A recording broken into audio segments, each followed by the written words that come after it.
Okay guys, we're going to run through how to take apart your apparatus for the decomposition of water experiment, just so you can record some information. You don't even need to record it, I just want you to have the experience. So basically what we did is we left this stuff running overnight, and it's attached to the battery, and you can see that the battery has a positive and a negative terminal, and each terminal has one of those little spiral things, right? And the alligator clips are attached to that, and then the alligator clips have wires coming off of them that go to the electrodes on the test tubes.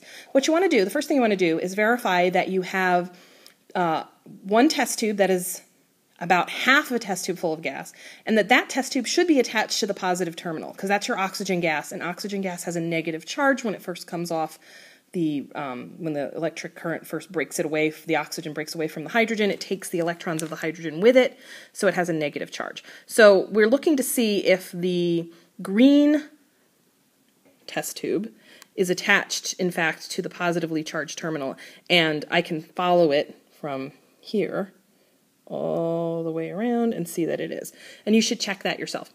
Your negatively charged test tube should be, or your full or almost full test tube should be attached to your negatively charged terminal, and this is. Once you've verified that, you no longer need the battery. You can just disconnect all of the clips. Ta-da! Doesn't matter what order you do it in. And then what we want to do is we want to get two pieces of information. We want to do splint tests, so we need to preserve our gas.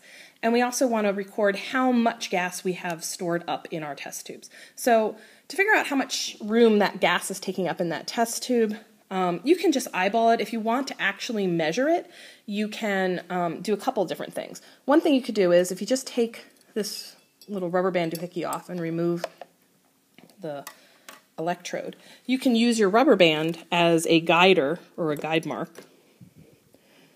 and just use it to mark where the water meets the air. And then later you'll be able to refill that bottom of that test tube with water and measure how much water that is in a graduated cylinder, and that'll tell you how much space that gas was taking up in there.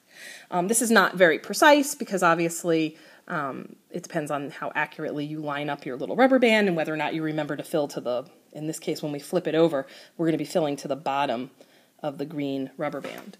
So that's one way. The other test tube is full or almost full of gas, so we can just assume, we'll call it full, and we'll say that the hydrogen tube is completely full of gas. So we can just remove this. We don't need to mark a water level, even though there is a little bit of water left in there.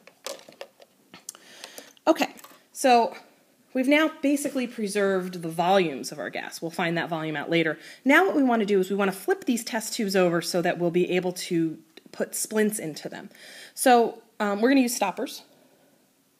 You can take the stopper, ooh, almost had a catastrophe there. You can take the stopper and insert it into the bottom of the test tube, and you have to be careful here. This water is really slippery because it has a chemical added to it that we've worked with before called sodium carbonate.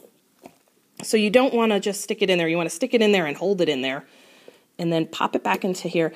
And then just, you can see it's kind of trying to push itself out because there's a lot of gas pressure in there. So if I let go, it's trying to come out. So I need to kind of hold it until I'm ready to do my splint test. So you can have one lab partner hold it, and it's all slippery and it's annoying, and hopefully you won't lose your gas when you do this. I don't actually have oxygen gas in there because when I first went to do this, it was so slippery, I let it fall out. So I can't do you're not going to get a reaction to the splint test, but I'm going to show you how to do it. You will get a reaction. So I'm actually going to pretend that there's gas in there. Just pretend with me. Here's what you do. You take a splint, which looks like that. You put your goggles on, you tie your hair back, and you go ahead and you light your match. And you let your splint ignite. Now, I expect that this is oxygen gas, so I want a flaming splint. No, I want a glowing splint, so I'm going to blow it out. But I want it to still remain glowing, so you can see it's kind of glowing. Now what I'm going to do is I'm going to remove this and stick it in there. And if it were oxygen, the splint would reignite, and it's pretty cool to see, and you should get that result. Then we're going to do the other splint test with the hydrogen. What we're looking for is a little mini explosion. Same thing, we want to preserve that gas. Hydrogen's lighter than air, so it will really escape fast on you if you mess this up. You're going to take it, hold it, flip it over, have somebody hold it. Don't trust that it's going to stay down. You can see it's trying to pop out on me, right? I don't actually have any gas in there, so it doesn't matter, but you will, hopefully. And you'll, this time, do a lit splint, not a glowing splint. So again, you'll light your match, and you will ignite your splint, get it going nice and good. And this time you're going to remove and immediately pop it in there. And if it's hydrogen, you're going to get a boop sound like that, and it'll happen really fast. And that's it. Then you can now go back and find the volume of the gas. The gases are gone, so you can remove your stoppers. And what we want to do is we want to figure out how much water do I need to refill this puppy, right? So I could do it one of two ways. I can add water back till it's full and just keep track of how much water I pour in there. Or I could pour the water that's in there out and then subtract that from the total volume of the entire test tube. Since I need to find the volume of the entire test tube anyway in order to figure out how much hydrogen gas is in here, I'm going to do it that way. So I'm just going to fill this puppy up.